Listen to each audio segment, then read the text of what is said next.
Tuto du sac à dos le baroudeur.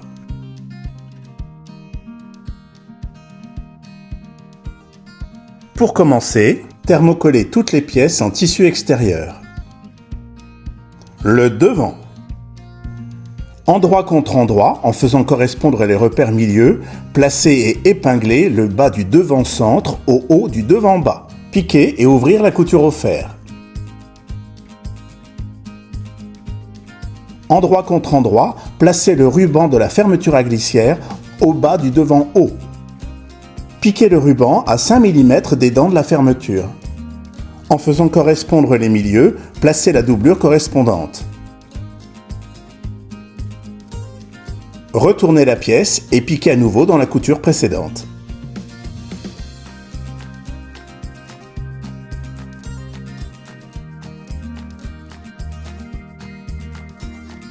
Rabattre la doublure sous le devant.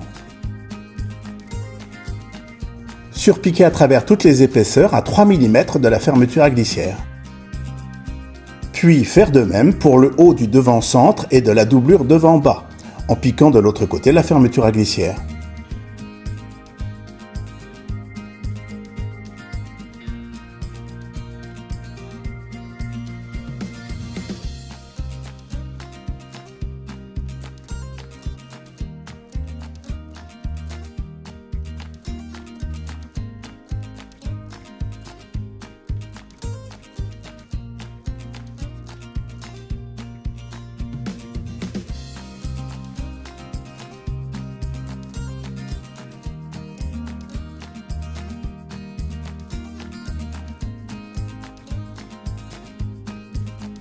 En faisant bien correspondre les milieux côtés et haut et bas, placez et épinglez un fond en doublure sur le devant du sac, endroit de la doublure contre envers du devant.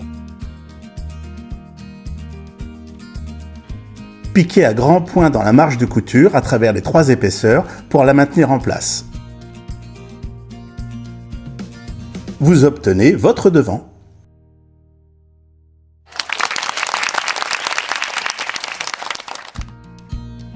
Le dos. En respectant les milieux, épinglez puis piquez endroit contre endroit le dos haut et le dos bas.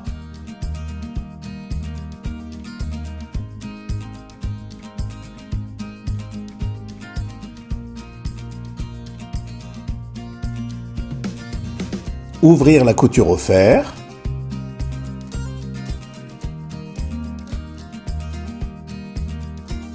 En faisant coïncider les repères milieux, placez un dos haut en doublure, celui qui est au pli, sous le haut du fond en tissu, endroit contre endroit. Épinglez pour maintenir en place et piquez à travers toutes les épaisseurs le contour du rectangle. Entaillez entre les 2 coutures.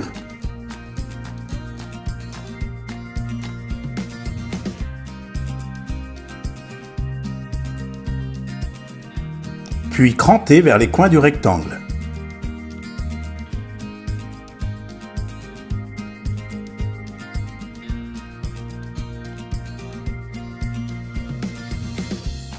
Retournez le tout à travers l'ouverture.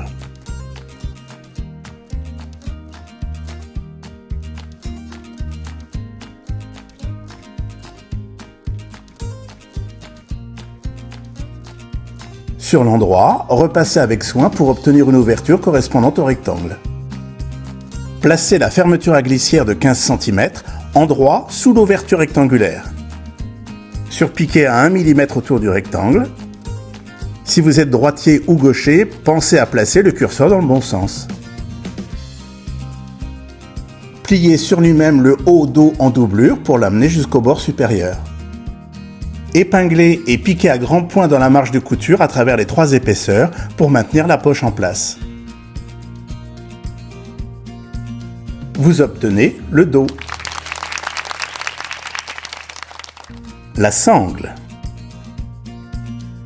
Il vous faut 2 morceaux de sangle 140 et 16 cm, 2 attaches en tissu haut, 2 attaches en tissu bas, 2 boucles de réglage et 18 cm de sangle fine pour la bride. Glissez la sangle courte dans une boucle de réglage. Pliez-la en deux et surfilez ensemble les 2 extrémités.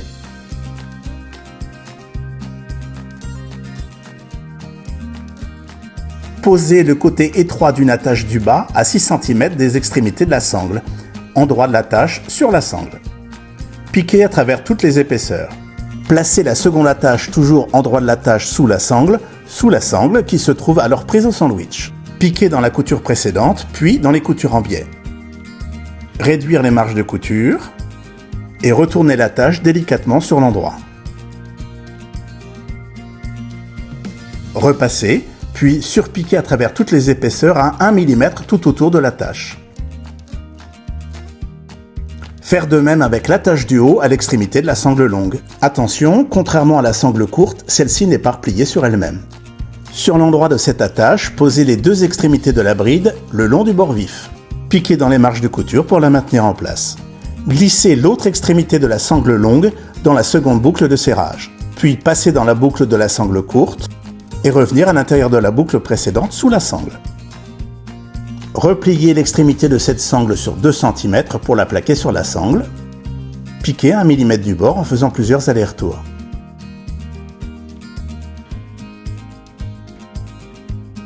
Au repère, épinglez et piquez le bord des attaches sur l'endroit du fond d'eau en tissu extérieur.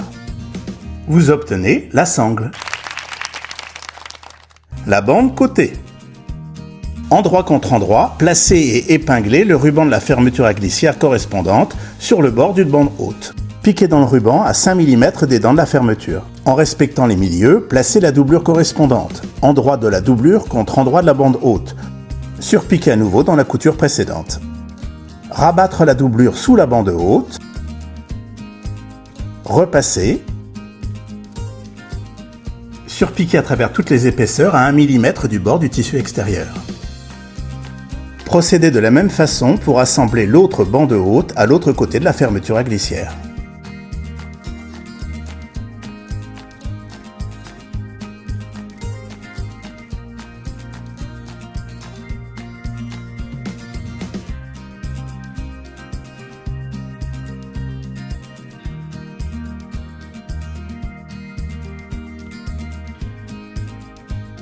Vous obtenez la bande haute. Endroit contre endroit en faisant coïncider les repères milieux, épinglez la bande haute entre les extrémités de la bande basse extérieure et celle en doublure. Endroit du tissu contre endroit du tissu, endroit de la doublure contre endroit de la doublure. Piquez à travers toutes les épaisseurs uniquement sur la largeur des dents de la fermeture à glissière. Écartez la doublure et finir de piquer les tissus extérieurs ensemble, en partant de la fermeture à glissière jusqu'au bord du tissu.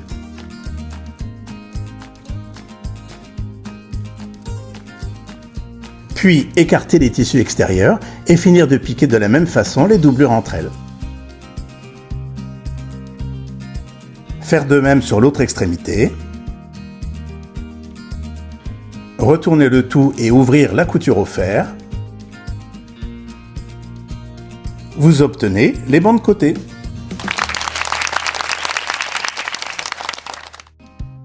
Le fond doublure. Au fer, formez un rentré avec la marge de couture du long côté droit de la grande poche. Puis pliez l'ourlet envers contre envers et repassez.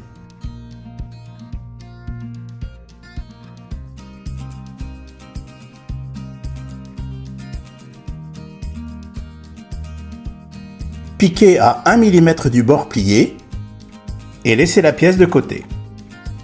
Au fer, formez un rentré avec la marge de couture du long côté droit de la petite poche, puis pliez l'ourlet envers contre envers et repassez. Ouvrir l'ourlet et épingler à l'intérieur l'extrémité de la bande élastique au niveau du repère de surpiqûre.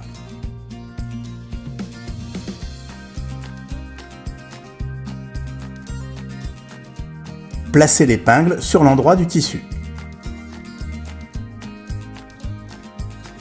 Tracez un repère sur la bande élastique à 15 cm de l'extrémité que vous venez d'épingler. Ne coupez pas l'élastique. Replacez l'ourlet sur la bande élastique tout en laissant l'épingle en place. Puis piquez l'ourlet à 1 mm du bord sans piquer l'élastique. En faisant bien correspondre les repères milieux, placez et épinglez l'envers de la petite poche sur l'endroit de la grande poche. Uniquement le côté droit et le milieu bas. À travers toutes les épaisseurs, piquez à grands points dans la marge de couture jusqu'au bas de la poche de gourde. Puis surpiquez sur le tracé en prenant l'élastique dans cette piqûre. Étirez l'autre extrémité de la bande élastique jusqu'à ce que le repère tracé apparaisse. Épinglez l'élastique à l'ourlet au niveau de ce repère. Et coupez le surplus d'élastique. Placez et épinglez le côté gauche de la petite poche sur la grande poche. Piquez à grands points dans la marge de couture jusqu'au bas de la poche en s'arrêtant avant l'arrondi. À la main, passez un fil de fronce dans les marges de couture du bas de la petite poche. Tirez sur le fil pour froncer la marge de couture afin qu'elle corresponde à la forme de la grande poche en dessous et piquez dans la marge. Puis, toujours en faisant bien correspondre les repères milieu, placez un fond doublure sous la grande poche. Piquez dans la marge de couture pour maintenir en place. Vous obtenez le fond doublure. L'assemblage. Placez la bande côté sur l'envers et dégagez les côtés en doublure pour faire ressortir ceux en tissu extérieur. Puis, en faisant bien correspondre les repères milieu, placez et épinglez endroit contre endroit le fond en tissu extérieur aux bandes côté en tissu extérieur. On n'oublie pas évidemment de vérifier le sens de la fermeture à glissière. Piquez tout autour et réduire les marges de couture à 5 mm.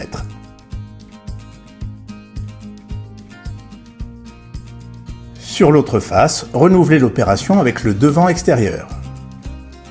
Surtout bien penser à laisser la fermeture à glissière ouverte pour pouvoir retourner le sac ensuite. Vos fonds en tissu extérieur sont piqués.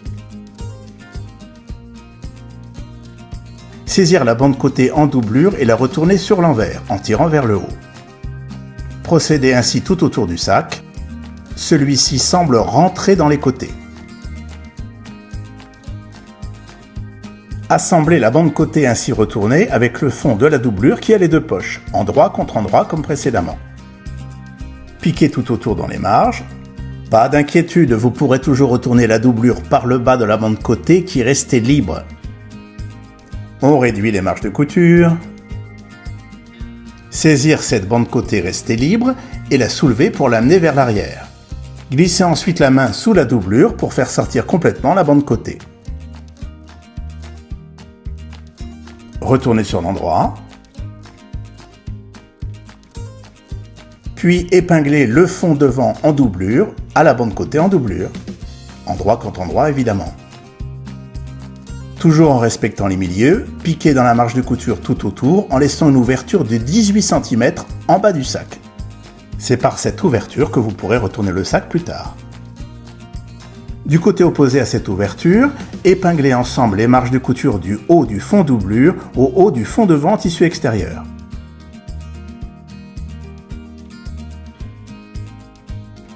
Glacez les deux pièces ensemble en piquant dans les marges de couture sur une quinzaine de centimètres. Et voilà. Ensuite, roulez le haut du sac sur lui-même et placez-le au milieu de l'ouvrage, comme pour un burrito. Puis saisir le fond en doublure à l'endroit de l'ouverture et ramenez-le par-dessus l'ensemble.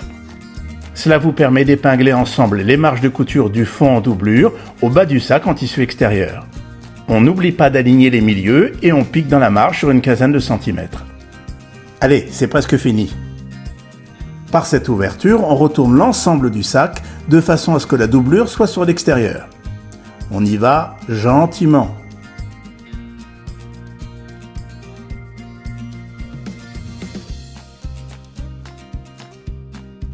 Franchement, ça rend pas mal.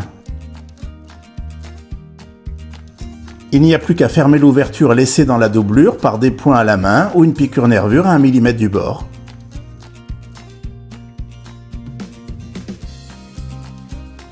On retourne le sac sur l'endroit et on donne un petit coup de fer pour donner la forme définitive à son sac à dos.